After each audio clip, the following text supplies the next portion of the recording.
Bueno, teoría combinatoria. Va a ser un poco largo el video, así que les dejo un índice en la descripción para que puedan ir bichando y saltarse los temas que ya conozcan o que no quieran ver.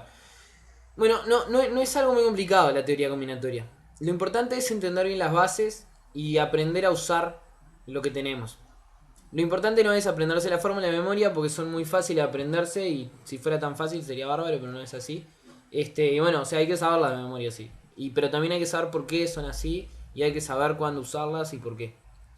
Bueno, y para arrancar vamos a ver el principio fundamental del conteo, que es de donde se desprende toda la teoría combinatoria, que dice más o menos esto. Sea un proceso que involucra k niveles y sean n1, n2, n3 hasta nk los resultados posibles de cada uno de ellos. Bueno, para empezar voy a aclarar que con proceso me refiero a una acción de tomar cosas, como podría ser, por ejemplo, vestirme, en la que yo tomo los diferentes casos de ropa posible que me puedo poner. Entonces yo para hacer los casos de ropa que me puedo poner, tengo que ver los diferentes niveles, que serían la remera, el pantalón, los championes. Entonces, los casos por nivel serían, por ejemplo, si yo tengo 3 championes, mi nivel championes tiene 3 casos posibles. Después en mi nivel pantalones tengo 2 casos, por ejemplo, si tuviera 2 pantalones. Y en mi nivel remeras tengo 3 casos si tuviera 3 remeras. Entonces, el número de resultados posibles totales de todo el proceso es n1 por n2 por n3 por todos los n hasta n sub k, que en este caso serían los niveles que yo tengo. Por ejemplo, 3 por las remeras, por 2 por los pantalones, por 3 por los championes, que son 18, así que tengo 18 formas diferentes de vestirme si tengo 3 championes, 2 pantalones y 3 remeras. Eso es lo que dice el principio fundamental del conteo. Para demostrar este principio vamos a ver la cantidad de números pares de 3 dígitos que podemos formar. Acá vamos a identificar nuestro proceso. Nuestro proceso es formar números pares de 3 dígitos. ¿Cuál es cada nivel de este proceso? ¿Qué número pongo en cada unidad? En cada cifra, perdón. Entonces, las unidades, yo acá distingo 3 niveles. Uno va a ser las unidades, otro los decimales, otro las centenas. Entonces, para el primer dígito puedo tener todos los números menos el 0. O sea que el nivel, el primero de todos, el de las centenas, va a tener 9 posibilidades. Los números del 1 al 9. Para el segundo puedo tener cualquier número, porque pueden ser del 0 al 9. En el primero no podía ser el 0, porque si no sería un número de 2 cifras. Y para el tercer dígito tengo todos los números pares. O sea, el 2, el 4, el 6, el 8 y el 0 mismo. Porque eso harían el número ser par. Entonces, no me queda más que multiplicar los resultados posibles de cada nivel, que en este caso son 9, 10 y 5 respectivamente, como ya dijimos. Entonces nos queda que los números totales pares de 3 dígitos son 450. Así de simple. Este es el tipo de razonamientos que hay que seguir cuando uno trabaja con teoría combinatoria. Bueno, lo siguiente que se desprende del principio del conteo es una forma de ordenamiento a la que se le llama arreglos y se tiene como una fórmula predeterminada para aplicar porque hay muchos casos de ordenamiento que son iguales y se le define como arreglos. Bueno, un arreglo formalmente, o en realidad a mi formalidad, se define como la cantidad de vectores de m elementos que puedo formar quitándole los elementos a S, siendo S un conjunto de n elementos diferentes. Esto sería un arreglo de n tomado de AM. Entonces, para visualizarlo un poco más, sería una cosa así. Tenemos el conjunto S con una cantidad n de elementos y un vector con una cantidad m de espacios. Entonces yo le voy sacando elementos a S y los voy poniendo en los espacios del vector.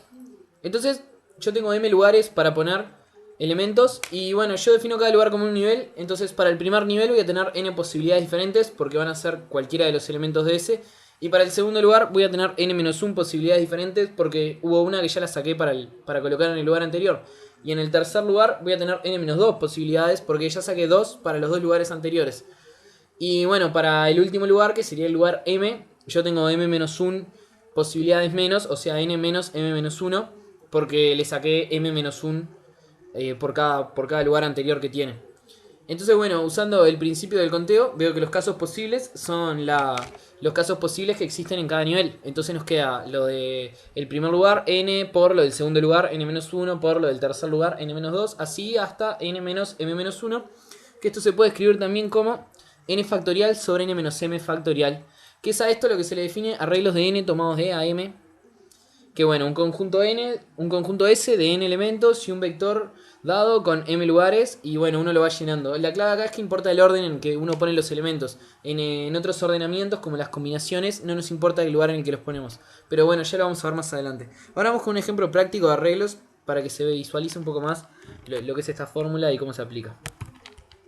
El ejemplo es el siguiente. ¿Cuántas fotos diferentes puedo sacar de 5 niños si los toma a 3 para las fotos? Imaginemos que tenemos 3 sillas y vamos a ir sentando al de los 5 niños de a 3. Entonces, ¿cuántas fotos diferentes puedo sacar?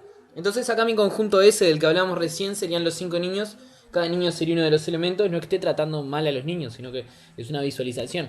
Y bueno, y las sillas, las 3 sillas serían mi vector donde yo voy a ir poniendo a los niños. Y definitivamente me importa el orden porque no es lo mismo una foto donde hay un niño sentado en el medio que donde ese mismo niño está en las puntas. Entonces bueno, arreglos de 5 tomados de a 3. 5 elementos en el conjunto y 3 para poner en el vector. Usamos la fórmula, la aplicamos y se llega a 5 por 4 por 3. Lo dejo así, no pongo el resultado que es 60 para ver lo siguiente. Si lo analizamos por el principio fundamental de conteo, vemos que en las 3 sillas, por ejemplo, en la primera tendríamos 5 posibilidades porque serían los 5 niños que podemos sentar. En la segunda tendríamos 4 porque ya sentamos a 1. Y en la tercera tendríamos 3 porque ya sentamos a 2. Entonces si multiplicamos la cantidad de casos por nivel, nos quedaría 5 por 4 por 3 también. Entonces para que vean que la fórmula de arreglo se cumple. Bueno, el siguiente ordenamiento con el que vamos a trabajar son las combinaciones. Son muy parecidos a los arreglos, solo que en esta vez no nos importa el orden en el que sacamos los elementos del conjunto. En los otros, como guardábamos en vectores, un vector es diferente a otro, aunque tengan los mismos elementos y los tienen en diferente orden. Acá lo que hacemos es sacar elementos de un conjunto S de n elementos y ponerlos en otro conjunto con m elementos. Entonces se definen combinaciones de n tomadas de m. No nos importa el orden, lo puse bien grande para que quede claro.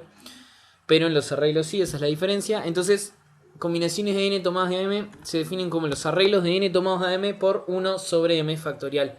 ¿Por qué? Porque haciendo esto yo le estoy, digamos, como sacando a mis arreglos todos los casos en los que los conjuntos tenían los mismos elementos, pero en diferente orden. Entonces, así yo llevo a las combinaciones. Así que la fórmula nos queda n factorial sobre m factorial por n menos m factorial. Esta es la fórmula de combinaciones de n tomadas de AM. Y bueno, hay que definir las situaciones en las que aplicar cada uno, arreglos o combinaciones. Ahora vamos a ver un ejemplo práctico. Bueno, ¿cuántos equipos diferentes puedo armar de 3 niños si tengo 5 para elegir? Parecido al ejemplo anterior, solo que con los 5 niños en vez de sacarle fotos, yo armo equipos. Un equipo va a ser el mismo, no importa en el orden que elijan los niños. Si yo elijo primero a uno, después a otro y después a otro, si yo elijo los mismos 3 en diferente orden, el equipo va a ser igual. Entonces en este caso tenemos una combinación. Una combinación de 5 tomada a 3. Entonces aplicamos la fórmula, operamos y vean que nos queda 5 por 4 por 3 dividido 3 factorial. 5 por 4 por 3 eran los arreglos de 5 tomados a 3. Y 3 factorial es de a cuánto tomamos los arreglos, lo que sería nuestro m en la fórmula. Así que ven que se cumple perfectamente lo que les decía. Así que bueno, esta es la cantidad de 5 niños, de equipos de 3 niños que puedo tomar si tengo 5 niños para elegir, que es 10, que como ven es mucho menos que los arreglos. Siempre generalmente las combinaciones son menos que los arreglos. Así que bueno. Bueno, y el siguiente ordenamiento con el que trabajamos son las permutaciones, que son un caso particular de los arreglos cuando el vector tiene la misma cantidad de lugares para poner elementos que la cantidad de elementos que tiene el conjunto donde los sacamos. Y se definen como, bueno, permutaciones de n son arreglos de n tomados de n. Entonces, usando mismo la fórmula de los arreglos, los vemos como n factorial. Está bueno tomarlos como un caso aparte porque después nace lo que son las permutaciones o repetición y está bueno poder conocer bien la fórmula. Entonces, ahora vamos a ver un ejemplo que es cuántos anagramas puedo crear con la palabra queso. Un anagrama son los diferentes ordenamientos de letras que yo puedo formar con las letras de una palabra, tengan sentido o no en este caso. Entonces, mi conjunto tiene 5 elementos, o sea, las 5 letras de queso, y yo los tengo que poner en 5 lugares. O sea, tengo un conjunto y tengo el vector, que serían los lugares donde voy a poner las letras, y los dos tienen la misma cardinalidad, digamos. Entonces, bueno, aplico la fórmula, permutaciones de 5, 5 factorial. Usando el teorema fundamental del conteo, vemos que también en el primer lugar tendría 5 posibilidades, o sea, cualquiera de las 5 letras, en el segundo 4, en el tercero 3, en el cuarto 2, hasta en el quinto 1, lo que nos da 5 factorial. Para que vean más o menos cómo funcionan las permutaciones, como caso particular de los arreglos y bueno, como caso en sí solo. Bueno, ahora los ordenamientos se empezaron a complicar un poco más y vamos a ver lo que es una permutación con repetición. Bueno, es como una permutación común, solo que digamos que el conjunto del que yo saco los elementos tiene elementos repetidos. Entonces, bueno, sean n1, n2, n3 hasta nk la cantidad de cada tipo de elemento de todos los elementos del conjunto respectivamente. Cuando en la permutación, como por ejemplo en la palabra queso que mostramos recién, ninguna letra era igual a otra, entonces eran todos uno la cardinalidad de cada tipo de elemento. Puedo haber conjuntos en los que no, en que haya elementos repetidos, digamos. Entonces se define una permutación con repetición. Se pone arriba la cardinalidad de los elementos de cada uno y abajo de la cantidad sobre la que vamos a hacer la permutación.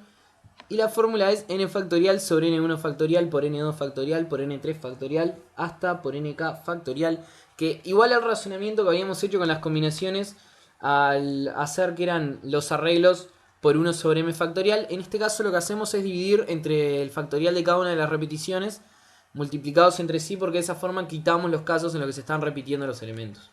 Entonces, bueno, se da la propiedad también que la suma de todas las de toda la cantidad de cada tipo de elemento nos da n, porque tiene pila de sentido.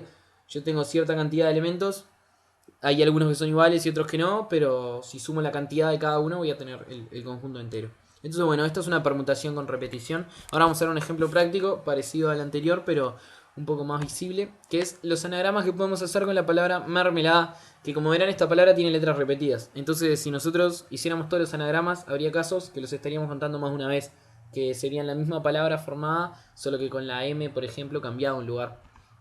Entonces, bueno, mermelada tiene 9 letras, entonces va a ser una permutación con repetición de 9. Y las repeticiones de los elementos son M está 2 veces, E está 2 veces, R una vez, L una vez, A 2 veces, D una vez. Como verán, la suma de todas estas cantidades nos da 9. Y nos queda permutación o repetición de 2, 2, 1, 1, 2, 1 en 9. Y bueno, nos da lo siguiente. Bueno, era un ordenamiento que es medio fácil, pero está bueno ver el concepto para después complejizarlo un poco más.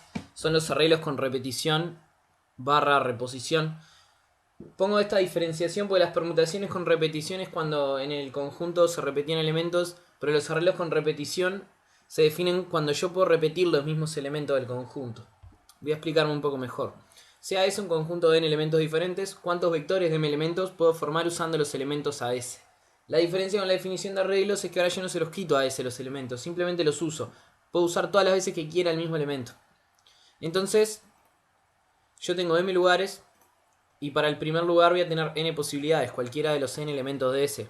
Y para el segundo lugar también voy a tener n posibilidades porque no le saqué el elemento, lo puedo volver a usar. Para el tercer lugar voy a tener n posibilidades también y así con todos los lugares. Entonces la fórmula de un arreglo con repetición o reposición nos queda como n a la m, arreglo con repetición de n tomado a m. Bueno, ahora vamos a ver el ordenamiento más difícil de todos, que es el análogo al de los arreglos con repetición, pero con combinaciones, o combinaciones con repetición barra reposición. Exactamente igual que en los arreglos, podemos sacar infinitamente el mismo elemento del conjunto, solo que no nos importa el orden en el que lo vayamos poniendo. Entonces, bueno, nosotros vamos a tener m lugares para colocar elementos. Como no nos importa el orden, ponemos a todos los lugares con elementos del mismo tipo juntos. Entonces ponemos, por ejemplo, le damos un orden a los elementos de n. Tenemos a uno que lo llamamos 1, al otro lo llamamos 2, al otro lo llamamos 3. Entonces yo voy a separar, poner un separador donde me diga que a partir de tal lugar dejó de haber de cierto tipo de elemento, empieza a haber de otro. Y con separadores voy marcando, digamos, las zonas del conjunto donde va a estar cada uno de los tipos de elementos. Entonces, en el primer lugar, la primera zona que separa la barra es donde vamos a tener el primer elemento de nuestro conjunto. Entre la primera barra y la segunda barra va a estar nuestro segundo elemento del conjunto. Entre la tercera y la cuarta, nuestro tercer elemento del conjunto. Así hasta el enésimo elemento del conjunto, que va a estar entre la última barra y el final. En el caso de que no hubiera ningún tipo, por ejemplo, de segundo elemento, yo tendría a la primera barra, el primer separador, pegadita a la segunda barra. Entonces, entre la primera y segunda barra no habría nada. Esa sería una forma posible. Si no hubiera ningún elemento ningún tipo del primer elemento, yo tendría el primer separador en la punta y así no habría ninguno porque desde el primer separador a la izquierda no haría nada. Entonces, bueno, ¿cuántos separadores tengo? Tengo n-1 separadores. Yo para separar un conjunto de n elementos preciso n-1 separadores. Eso piénsenlo bien, pero es así. Entonces, ahora nos vamos a imaginar lo siguiente. ¿De cuántas formas puedo realizar esta separación? O sea, ¿de cuántas formas puedo colocar los separadores? Es muy interesante de ver, ya que imaginemos que esto es una palabra, donde las letras son guión bajo y barra. Entonces yo tengo al guión bajo repetido m veces y a la barra n-1 veces. A los separadores n-1 veces. Y a los guiones bajos les llamo barras acá, que digo m barras y n-1 separadores. Entonces yo tengo que llenar m más n-1 posiciones, o sea la suma de la cantidad de los dos. Acuérdense que yo puedo poner la barra al principio, puedo poner dos barras juntas, no pasa nada. Y esto, si esto fuera una palabra, esto sería una permutación con repetición, donde la repetición es m y n-1 y tengo que llenar m más n-1 lugares. Entonces si aplico la fórmula, acá tengo exactamente la cantidad de de ordenamientos diferentes que podría crear si no me importa el orden. Hay otra forma de verlo que también es interesante. Imagínense que cada una de las posiciones tiene asignada un número. O sea, la primera, la segunda, la tercera, la cuarta, la quinta. Entonces, yo todos esos números los tengo en un conjunto. Y yo voy a agarrar y voy a llenar n-1 lugares, que serían la cantidad de separadores que yo tengo. O sea, yo tengo que elegir n-1 lugares que van a corresponder a separadores. Puede ser el primero, puede ser el segundo, puede ser cualquiera. En este ejemplo, por ejemplo, es el caso que nosotros hubiéramos sacado 3, 9, 12, muchos más, hasta m más n-3, que son las posiciones en las que están los separadores. No nos importa el orden, porque si tengo una posición, por ejemplo la posición 3 la tengo al final, no importa, porque en la posición 3 va a haber un separador. Y esto es una combinación de n más m-1, o sea, yo tengo n más m-1 elementos y los tengo que colocar en n-1 lugares. Nos queda exactamente la misma fórmula que con las permutaciones con repetición. Opa, me fui para atrás, perdón. Bien, véanlo de vuelta esto, que siempre es interesante. Muy bien, vamos a la otra forma de verlo. Y ahí tenemos la fórmula. Entonces, bueno, definimos así la combinación con repetición de n tomada de m. La n acá es el elemento que se va a repetir, o sea, sería la cantidad de elementos que se van a repetir, o sea, los elementos de mi conjunto. Y m sería la cantidad de espacio donde yo los puedo colocar. Se define como una combinación común de n más m-1 en n-1. O como una permutación con repetición, donde las repeticiones son m y n-1 y las tengo que colocar en m más n-1 lugares. Nos queda esta fórmula para los dos, así que acá tenemos la fórmula del ordenamiento más complicado de todos, las combinaciones con repetición o reposición. Bueno, ahora vamos a ver unos ejercicios para dejar bien claros los temas. Que, por ejemplo, la cantidad de palabras de 6 letras sin 2 vocales juntas o 2 consonantes juntas. Bueno, primero agarré y me fijé cuántas palabras de 6 letras había. Después me di cuenta que no me había servido de nada, pero quería hacerlo. Para darme cuenta cuántas palabras de 6 letras hay, son arreglos con repetición. Porque en cada lugar puede ir cualquiera de las 27 letras del abecedario. Palabras con o sin sentido. Entonces, arreglos con repetición, 27 a las 6, palabras de 6 letras posibles. Pero bueno, después me di cuenta que no me servía y empecé a analizarlo un poco más, viendo por niveles. Dije, bueno, supongamos que la palabra empieza con una consonante. Entonces la siguiente va a ser vocal. La siguiente va a tener que ser consonante. La siguiente va a tener que ser vocal. La siguiente va a tener consonante. Y la siguiente va a tener que ser vocal. Entonces, si lo analizo por nivel, veo que es 22 a la 3 por 5 a la 3, el resultado posible. Y tengo que evaluar también el caso que la palabra empiece con vocal, que sería lo mismo pero al revés. Si nos da también 22 a la 3 por 5 a la 3. Bueno, yo ahora estos dos casos los tengo que sumar para llegar al resultado final, que es ese que ven ahí. No los multiplico porque no pueden pasar al mismo tiempo. No son diferentes niveles de un mismo proceso. Son dos procesos diferentes. Uno es un proceso de formar palabras sin 2 vocales juntas o 2 consonantes juntas que empiecen con consonante. Y el otro es el proceso de formar lo mismo pero que empiece con vocal. Y la suma de esos dos procesos me forma el proceso de formar palabras sin 2 vocales juntas o 2 consonantes juntas. Por eso es que tengo que sumarlos. Y bueno, nos da ese resultado. Como verán, a veces no hay que aplicar las fórmulas, no hay que siempre tirarse esto de arreglo, combinación o repetición, sino que evaluarlo bien, ver el principio fundamental del conteo, ver si se puede aplicar y si no, avanzar un poco más en los ordenamientos. Pero hay que tener siempre en cuenta las bases. El siguiente ejercicio es de cuántas maneras se puede particionar un conjunto de cardinalidad 6 en conjuntos de 2, 3 y 1 respectivamente. Entonces, bueno, esto acá lo hice pensándolo simplemente. Bueno, ¿de cuántas formas podía particionarlo? Pueden ser dos conjuntos de 3, uno de 3, uno de 2, uno de 1, uno de 3 y 3 de 1, 3 de 2 y bueno, así son todos los casos posibles que ven ahí. Entonces, caso a caso voy analizando la cantidad que puedo tener. En el primero tengo combinaciones de 6 tomadas a 3 por combinaciones de 3 tomadas a 3. ¿Por qué? Porque son dos conjuntos de 3 de elementos cada uno. Para el primero tengo 6. Tengo que llenar 3 lugares de 6 que tengo. Entonces son combinaciones de 6 tomadas a 3. Y para el siguiente, como ya saqué 3, me quedan 3 en 3, eso da 1. Y bueno, para el siguiente caso tengo combinaciones de 6 tomadas a 3 para el primer conjunto de 3 lugares. Después combinaciones de 3 tomadas de a 2 porque el siguiente conjunto es de 2 lugares. Y después combinaciones de 1 tomadas de a 1, todo eso multiplicado. Y así, bueno, con el resto de los casos, conjunto a conjunto. Y lo tengo que sumar porque no son cosas que pasen al mismo tiempo. Yo no puedo formar dos conjuntos de 3 y uno de 2 o todo esto. Son como diferentes procesos que todos juntos me llevan al proceso general de buscar cuántos conjuntos de las respectivas cardinalidades puedo formar. ¿Por qué combinaciones y no arreglos? Porque si yo tengo un conjunto de 6 elementos y quiero sacar para poner en un conjunto de 3, es mismo la definición de combinaciones. No me importa el orden en el que lo haga. Entonces, bueno, lo sumo y bueno, nos da una cuenta horrible de hacer, que no la voy a hacer, pero digamos, es esta la. O sea, acá es aplicar la fórmula nomás, no hay que pensar más que eso. Bueno, otro ejercicio. ¿De cuántas formas puede distribuir un maestro 8 bizcochos de chocolate y 7 de crema entre 3 estudiantes si cada uno desea al menos un bizcocho de cada tipo? Bueno, entonces vamos a analizar que tenemos dos conjuntos. Uno con 8 bizcochos de chocolate y otro con 7 bizcochos de crema. Y lo vamos a repartir entre 3 estudiantes que se convirtieron en cajas o bolsas o lo que sea que puse ahí. Entonces, bueno, como cada uno quiere al menos uno de un tipo, le damos uno a cada uno y vemos lo que nos queda para repartir, que nos quedan 5 de chocolate y 4 de crema. Y seguimos teniendo las 3 bolsas de estudiantes para repartirlas. Entonces vemos, los bizcochos de chocolate lo que hago es colocar dos separadores.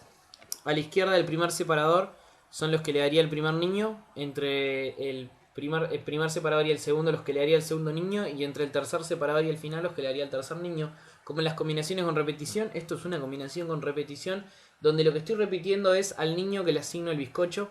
Y bueno, vamos a usar la fórmula de permutaciones de las combinaciones con repetición. Nos quedan permutaciones con repetición de la repetición 2 y 5 en 7. Y después para los de crema lo mismo, solo que tenemos menos, entonces es una permutación con repetición de 2 y 4 en 6.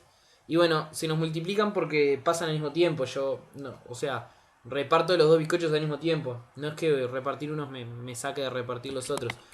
O sea, puedo repartir. Por cada vez que reparto los de chocolate, tengo permutaciones con repetición de 2 y 4 en 6 para repartir los de crema. Entonces, acá esto es principio fundamental de conteo, un poco complejo de ver. Pero bueno, este es el total de formas posibles de hacerlo. ¿Cuántas formas hay de sentar 5 personas en 12 sillas puestas en fila? Bueno, asumimos que las personas son diferentes, entonces tenemos las 12 sillas. Entonces para la primera persona que voy a sentar tengo 12 posibilidades. Entonces voy, la siento y ahora nos quedan 11 posibilidades para sentar a la segunda. Voy, la siento, nos quedan 10 posibilidades para sentar a la tercera y bueno, está, siento a las 3. Entonces por cada una voy a tener por la primera 12 posibilidades, por la segunda 11 posibilidades, por la tercera 10 posibilidades. Estos son arreglos de 12 tomados a 5. Es como que yo a cada silla le asignara a una persona. Hay que a veces saber ver al revés las relaciones que te dan para poder sacar los ejercicios. La segunda parte es un poco más complicada porque dice cuántas formas hay de sentar a 5 personas en 12 sillas puestas en línea sin que ninguno quede al lado del otro. Entonces, bueno, para la visualización de este ejercicio lo primero que voy a hacer es sentar a las 5 personas. Entonces yo de las 12 saqué 12 sí. De las 12 saqué 5 sillas. Entonces me quedan 7. Y ahora voy a poner una silla entre medio de cada persona para que no me queden juntos. Y entonces de las 7 que tenía antes tuve que poner 4 y ahora me quedan 3. Y estas 3 las puedo poner en cualquiera de los lugares intermedios o en las puntas. Entonces esto es una combinación con repetición de 6, que son los lugares donde yo pongo las sillas, en 3. Como que a cada lugar le puedo asignar una silla. Como que a cada silla le asigno un lugar y se lo puedo asignar a más de una silla. Entonces es una combinación con repetición de 6 en 3. Bueno, otro ejercicio es cuántos números del 1 al 100.000 cumplen la propiedad de que la suma de sus dígitos sea 7. Este es medio complicado. Hay que analizar que 7 es 1 más 1 más 1 más 1 más 1 más 1 más 1, 7 veces. Bueno, números naturales, ¿no? Tienen que ser los del 1 al 100.000, si no sería imposible. Y bueno, vemos que de una cifra, vemos como que x1, que sería la única cifra que tiene, nos tendría que dar 7. Para dos cifras, x1 es la primera cifra y x2 es la segunda cifra. x1 decenas, x2 unidades. Entonces la suma de estas dos me tiene que dar 7. Se dan cuenta que es lo mismo, a ver cuántos números, o sea, que la suma de sus cifras de 7, a ver que de cuántas formas dos números de 7, cuando hablamos de números de dos cifras. Lo mismo pasa con un número de 3 cifras, de 4 y de 5. Bueno, tenemos que cumplir que la primera cifra no puede ser 0, porque si no sería un número de menos cifras. Entonces x1 va a tener que ser mayor o igual a 1, siempre. Y nos quedan 6 unos para repartir entre los casos posibles de cada cifra. Por ejemplo, la primera cifra, tengo que repartir 6 unos entre una sola x, que es x1, entonces es lo mismo.